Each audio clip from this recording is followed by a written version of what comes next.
Encore une fois, à cause de l'inutilité de notre Premier ministre, qui ne sait même pas s'il le soutient. Mike, le régime iranien a déclaré la guerre à la Grande-Bretagne. Je ne crois pas que les gens réalisent ce qui se passe. Le régime iranien a lancé un drone sur une base britannique et sur le territoire souverain de Chypre. Cela fait suite à une tentative de tir de missiles sur cette base. La Grande-Bretagne ne pense peut-être pas que c'est son combat. Le régime iranien n'est pas du même avis. Et franchement, il a été extrêmement décevant de voir le Premier ministre Stammer faire une déclaration disant que nous n'avions absolument rien à voir avec les frappes américaines. Et ensuite, il a fait une autre déclaration qui commençait par Hier, je vous ai dit que nous n'avions rien à voir avec les frappes, et maintenant je peux vous dire que nous n'avons toujours rien à voir avec ces frappes. La Grande-Bretagne doit choisir sa position. On ne peut rester indécis tandis que l'Iran attaque les troupes britanniques, présentes essentiellement comme cible facile. Et il semble que la position du Royaume-Uni maintenant soit qu'il est en quelque sorte d'accord avec les attaques américaines et israéliennes contre les missiles balistiques iraniens parce qu'il considère qu'ils représentent une menace. Il est tout simplement content de s'en laver les mains et de laisser quelqu'un d'autre faire le sale boulot à sa place. Oui, je veux dire, c'est encore pire que ça, d'une certaine manière, n'est-ce pas? Parce que je crois avoir vu une description de l'attaque à Chypre comme, vous savez, oh, c'était une sorte d'accident. Les Iraniens ne visaient pas Chypre, ils ne visaient pas les troupes britanniques, ni les installations britanniques, ni les ressortissants britanniques. Ils tiraient simplement des choses dans cette direction de manière générale. Tu te demandes un peu, désolé, pourquoi tu fais tout ton possible pour éviter de blâmer l'Iran d'être des salauds meurtriers? Chypre est à 1000 km de l'Iran. Crois-moi, il ne tire pas sur des dauphins au large de Limassol. C'était un acte d'agression délibérée du régime iranien contre un territoire britannique souverain. Et le peuple britannique doit comprendre. Parfois, tu ne choisis pas le combat, c'est lui qui te choisit. Le régime iranien menace le monde entier. Ces derniers jours, il a déclaré la guerre à tout le Moyen-Orient, tirant des drones et des missiles. Sur des hôtels, des centres commerciaux et des habitations. Partout dans le Golfe, à Dubaï, au Qatar, au Koweït, à Oman, dans toute la région, c'est totalement hors de contrôle et c'est pourquoi Israël et les États-Unis prennent des mesures très audacieuses que le gouvernement Salma n'arrive pas à décider s'il soutient ou non. Pour faire redescendre ce régime d'un cran et donner au peuple iranien, ce peuple audacieux et courageux, une chance de se soulever, de reprendre son pays et de jouir des libertés que vous et moi tenons pour acquises. Et n'est-ce pas une énorme erreur diplomatique de la part de l'Iran? Et peut-être qu'ils s'en fichent. Et peut-être que, étant donné qu'il manque un peu de direction au niveau du leadership en ce moment, ils ne peuvent pas vraiment prendre de bonnes décisions. Mais cela ne va sûrement pas les aider sur le long terme. Lancer des missiles sur des endroits comme la Jordanie, les Émirats arabes unis, le Koweït, le Qatar et l'Arabie saoudite, je veux dire, ça n'a aucun sens, n'est-ce pas? La décision du régime iranien de s'en prendre à tout le Moyen-Orient est une erreur stratégique catastrophique. Je pense qu'il pensait à que ces pays arabes allaient courir vers les États-Unis et dire vous devez arrêter immédiatement les attaques contre le régime iranien. Qu'il pourrait les intimider pour les soumettre et pousser les Américains à annuler l'attaque. Cela produit l'effet inverse. L'Amérique et les nations arabes viennent de publier une déclaration affirmant qu'elles réaffirment leur droit à l'autodéfense. Ils n'excluent pas de rejoindre les attaques contre le régime islamique, jugé dangereux et faible, comme un animal blessé. Ils veulent éliminer la menace des ayatollahs, responsables de tant de morts et de destruction dans la région. Mais tu sais, Mike, ce n'est pas la première fois. Le massacre du 7 octobre, initié par une armée proxy iranienne, le Hamas, restera dans l'histoire comme l'une des plus grandes erreurs stratégiques de l'histoire militaire moderne. Le régime iranien a entouré Israël d'un cercle de feu, un réseau d'armées par procuration, afin de pouvoir appuyer sur le bouton et détruire Israël au moment de leur choix. Cela s'est retourné contre eux, leur a explosé au visage et a conduit à la décimation du Hamas, du Hezbollah et des Houthis. Et maintenant, les avions israéliens contrôlent le ciel de Téhéran, obtenant la suprématie aérienne en seulement 24 heures. Tout ce que le régime iranien a fait ces dernières années n'a été qu'une succession d'erreurs stratégiques. Et il est clair que nous n'avons pas affaire à un acteur rationnel, mais à un régime fanatique et fondamentaliste qui vénère la mort et la destruction. Je souhaite seulement que la Grande-Bretagne comprenne cette menace. Beaucoup de Britanniques l'aperçoivent, mais pas le gouvernement selon moi. Le gouvernement britannique ne comprend pas pourquoi il a perdu une élection partielle dans sa 4e circonscription la plus sûre, ni ce que les Britanniques attendent vraiment de lui. Mais ce qui m'intéresse le plus, c'est de savoir ce qui va se passer à Téhéran dans les prochains jours. Nous avons vu la Russie et la Chine faire du bruit aux Nations Unies, disant qu'ils veulent discuter de ce qui se passe, parce que clairement, c'est ce genre d'axe du mal. Si vous voulez, nous savons que les Russes et les Chinois achètent le pétrole à l'Iran et l'acheminent vers la Chine. Nous savons qu'il existe, si vous voulez, une sorte d'accord tacite entre ces trois pays contre lesquels ils doivent s'opposer, ce qu'ils appelleraient l'Occident, et peut-être aussi Israël, en ce qui concerne tout ce que l'Occident et Israël pourraient vouloir faire. Mais que se passe-t-il réellement en Iran? Qui dirige le pays? Et dans combien de temps pourrait-il ne plus y avoir personne pour le diriger? Au fait, si on parle du manque total de compréhension du gouvernement britannique sur ce qui se passe, peut-on parler du ton complètement à côté de la plaque et historiquement ignorant d'Emily Thornberry? Des tweets affirmant que les guerres se résolvent toujours par des négociations. Voici le chef de la commission des affaires étrangères de la Chambre des communes qui semble avoir oublié que la Grande-Bretagne doit sa liberté à la victoire totale sur l'Allemagne nazie, qui s'est rendue sans condition et s'est soumise à l'occupation alliée.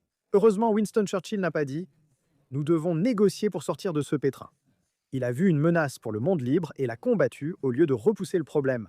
C'est exactement notre situation aujourd'hui. Il croit dans une solution diplomatique face à un régime qui promet la mort à l'Amérique, Israël, l'Angleterre et à tous les opposants, qui pend les homosexuels aux grues et frappe les femmes dans la rue parce qu'elles laissent leurs cheveux découverts. C'est tout simplement impensable. Maintenant, quant à ce qui se passe à Téhéran, eh bien, lors de la frappe initiale, Israël a éliminé plus de 40 hauts responsables du régime iranien. Nous avons tué le guide suprême, le tyran de Téhéran. C'est pourquoi les exilés iraniens faisaient la fête devant Downing Street hier. Ils chantaient l'hymne israélien pour remercier d'avoir tué Khamenei. Nous avons éliminé le chef des gardiens de la Révolution, que le Royaume-Uni hésite encore à classer comme organisation terroriste. Pendant qu'Israël s'occupe d'éliminer le commandant, ils ont éliminé le chef israélien, le chef de l'armée iranienne, le conseiller du guide suprême iranien, tout l'état-major. Trump a dit, peut-être en plaisantant, que plusieurs personnes pouvaient prendre la relève en Iran, mais elles ont aussi été tuées lors de la première frappe. Et le président Trump dit maintenant aux Iraniens parce qu'il s'agit d'une offensive conjointe américano-israélienne. Vous avez deux options. Vous rendre ou mourir, déposer les armes et recevoir une immunité totale, ou faire face à une mort certaine. Et ce ne sera pas joli à voir. Citation du président des États-Unis. Fin de citation. Donc, je pense que les États-Unis cherchent en quelqu'un qui puisse soit négocier un accord qui mettra fin à l'agression iranienne, ou alors, voici le point, Israël et les États-Unis créent les conditions pour que le peuple iranien se soulève et reprenne son pays en main. Il y a quelques semaines, le peuple iranien est descendu dans la rue en criant « Mort au dictateur » et a été massacré par dizaines de milliers, sans que personne ne vienne les sauver. Les dirigeants mondiaux ont prétendu soutenir le peuple iranien, puis l'ont abandonné. Maintenant, les avions israéliens contrôlent le ciel de Téhéran. J'aimerais vous voir essayer. Le peuple iranien va avoir la chance de reprendre son pays. Et j'espère que s'il le peut, il formera un Iran libre et démocratique. Je n'en doute pas. Ce sera un pays puissant et prospère qui sera en paix avec Israël, en paix avec l'Amérique, en paix avec la Grande-Bretagne. Et l'un des pays les plus incroyables de la région et du monde. Une fois qu'ils se seront débarrassés des tyrans qui les ont appauvris pendant près de 50 ans, Et une histoire incroyable dont je dois vous parler, et je ne sais pas si vous pouvez nous dire si elle est vraie. J'ai lu ce week-end, et je l'ai déjà mentionné dans l'émission ce matin, qu'apparemment le Mossad a passé ces dernières années à infiltrer l'Iran. Des groupes, probablement de vrais médecins et dentistes, se faisaient passer pour ces professionnels. Mais pendant qu'ils étaient là-bas, soignant divers membres du gouvernement, différentes figures militaires haut placées et, en quelque sorte, l'élite, si vous voulez, de l'Iran, ils ont essentiellement implanté des dispositifs de localisation dans leurs dents, dans d'autres parties de leur corps, etc. Et donc, cela leur a permis de savoir exactement où se trouvaient ces personnes lorsqu'ils ont décidé de les éliminer. C'est similaire à l'histoire du beeper du Hezbollah, c'est digne de Mission Impossible, incroyable. Si c'est vrai... je ne sais pas si l'histoire du médecin et du dentiste est vraie ou juste une rumeur sur Twitter. Je ne serais pas surpris si c'était réel, parce qu'il est clair qu'Israël a complètement infiltré le régime iranien en matière de renseignement.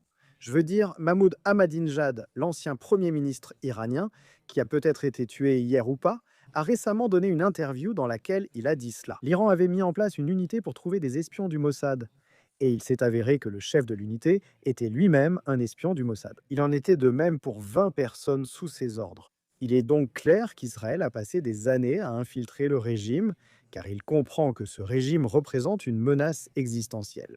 Et vous savez, le fait qu'une histoire tout droit sortie de la science-fiction semble complètement raisonnable et logique montre à quel point c'est le cas. Israël a réussi à inspirer des gens dans le monde entier avec son audace digne de James Bond face à l'axe iranien. Je veux dire, il n'y a aucun doute, cependant, que, comme vous l'avez dit, l'anneau de feu qui était censé entourer Israël du Liban à Gaza jusqu'à orchestré par l'Iran a complètement échoué. Vous savez, les Israéliens ont été trop malins pour eux. Au final, Oui, cet anneau de feu a été complètement démantelé. Ce n'est pas la guerre à laquelle le régime iranien s'attendait. Il pensait pouvoir construire une bombe nucléaire et qu'Israël serait impuissant à l'arrêter. Parce qu'il pouvait lancer des missiles depuis Gaza, le Liban et le Yémen en même temps. Et cela laisserait le régime iranien libre de fabriquer une arme nucléaire. Cela s'est retourné contre eux, Israël ayant réduit ses armées terroristes pour préparer une opération conjointe avec les États-Unis visant à détruire le projet nucléaire iranien. Mais le Hamas, le Hezbollah, les Houthis, ils sont affaiblis mais pas éliminés. Le Hezbollah a rejoint la guerre du côté du régime iranien. À 1 heure du matin, ils ont tiré des drones et des missiles en direction de Haïfa, la plus grande ville du nord d'Israël. Et Israël a répondu par de violentes vagues aériennes, des frappes aériennes, ordonnant l'évacuation de villages libanais. La dernière guerre avec le Hezbollah s'est achevée par une solution diplomatique. Quelle chance! Qui refuserait une solution diplomatique exigeant que le gouvernement libanais désarme le Hezbollah? Ils ont échoué, et franchement, je doute qu'ils aient vraiment essayé. Ils avaient peur de se confronter au Hezbollah, et le Hezbollah s'est réarmé au lieu de se désarmer.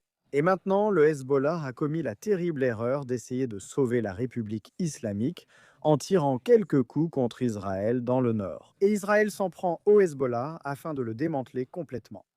Nous en avons fini avec l'époque où des armées terroristes installées à nos frontières pouvaient tirer des roquettes et des drones à volonté et s'attendre à ce qu'Israël se batte avec les 2 mains attachées dans le dos.